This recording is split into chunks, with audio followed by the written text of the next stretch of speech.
this to Brian. I wouldn't put him on the spot like that. I would say that would be more of a corporate decision as to whether you move forward on those, whether you do one without the other.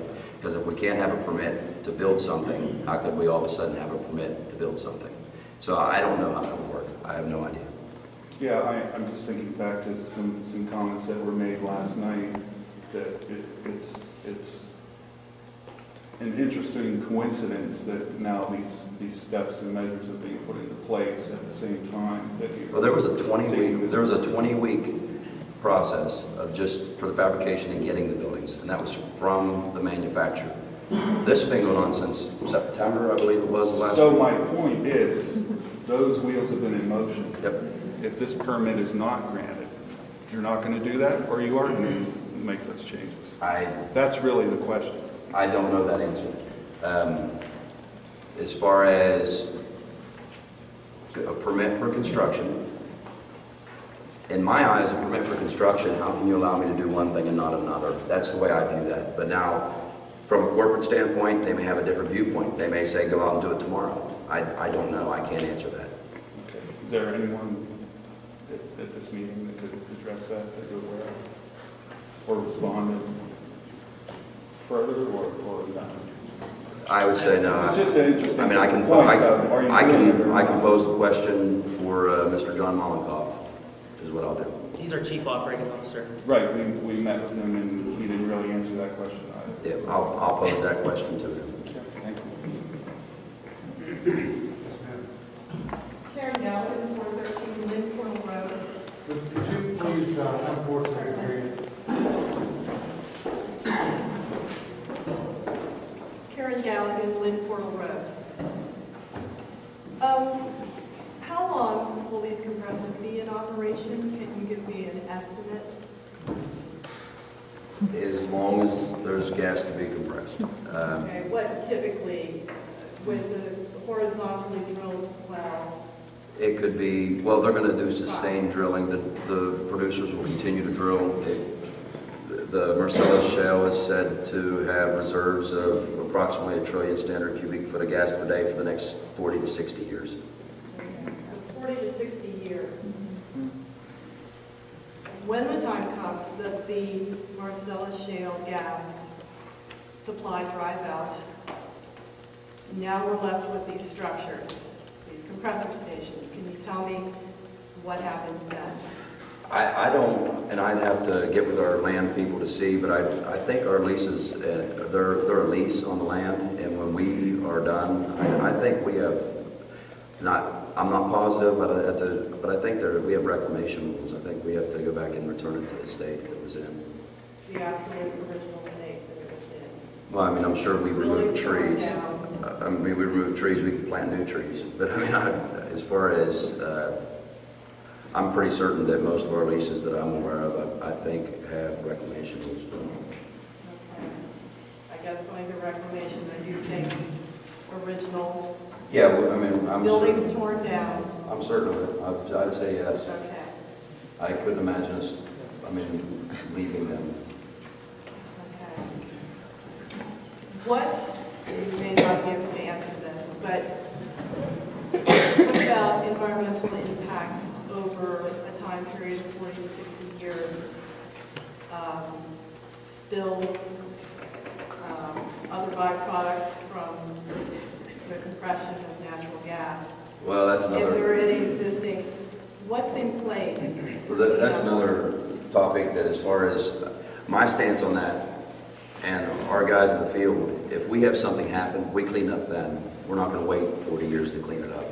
Now, as far as the rules and regulations and all that goes, we have a gentleman here local that works for us that he's an environmental person that's what he deals with.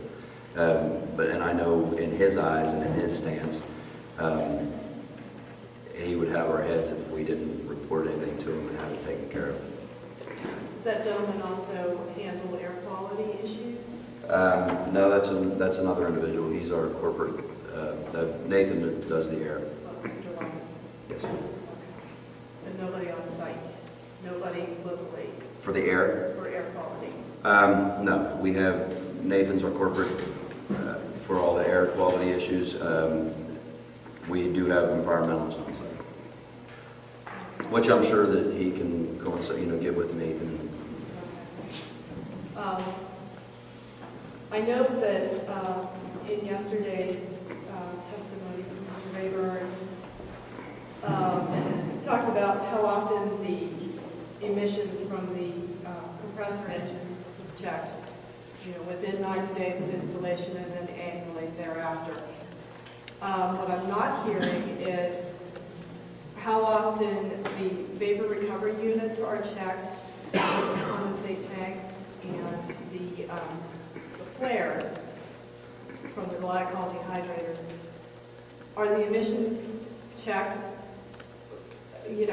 I know what they're spec'd to run at, what their efficiency is supposed to be, but that has to be verified. How often is that verified? Well, I think, if I'm not mistaken, the verification is visual. In other words, to go out and make sure the pilot's lit. If the pilot's lit, the flare is going to have its rated percentage of destruction of any emissions. As far as the VRU, I think Brian did talk about that a little bit yesterday. He spoke that one of the changes we were going to make, instead of relying on our individual, our employees to, when they make their rounds, to see what's going on, we are adding the VRU run statuses. We're adding our the actual physical tank pressure, which that tells us a lot. That tells us a whole bunch as far as to what that status of that unit is. And then the other is the actual pilot status light from the flare. We're adding that to our SCADA system. And as Brian mentioned yesterday, all that goes into our Blackberries on our sides.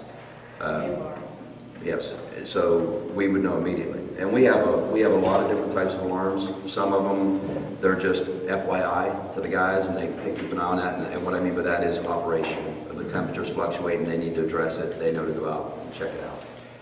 Other ones are immediate response. Unit shuts down. VRUs, flares would have the same attention. Okay, what if an alarm malfunctions? Actually, most everything we have in how alarming with the PLCs and all that work, I call it what I like to call it fail-safe.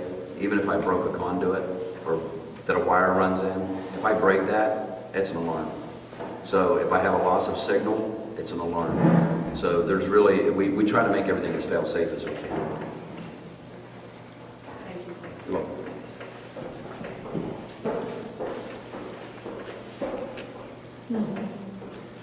Any other members have any questions for Mr. Sullivan? I have some information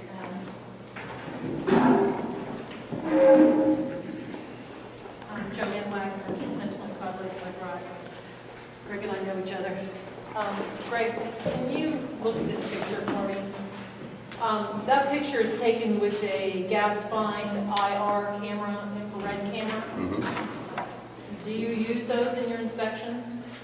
I don't have one called that, whatever a gas find. Well, do you use infrared cameras? I do have an infrared camera. And is that what the inspectors or your staff are using to check for leaks and compliance with these other emission sources? We actually do have a couple guys that are using it to, we haven't looked at our flares or anything yet. We've been actually looking at our tanks right now because we've been making sure that all our tanks are doing okay.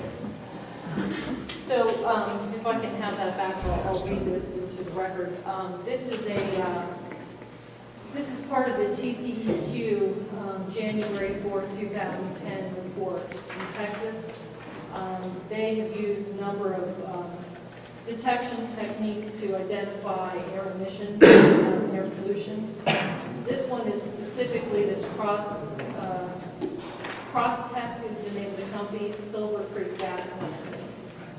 It says on August 25th, 2009, while located on the utility road approximately 0.7 miles south of Parsons Ranch Road and 0.5 miles southeast of FM 3730, adjacent to the Crosstech compressor station, monitoring personnel used the gas-find IR camera to identify uncombusted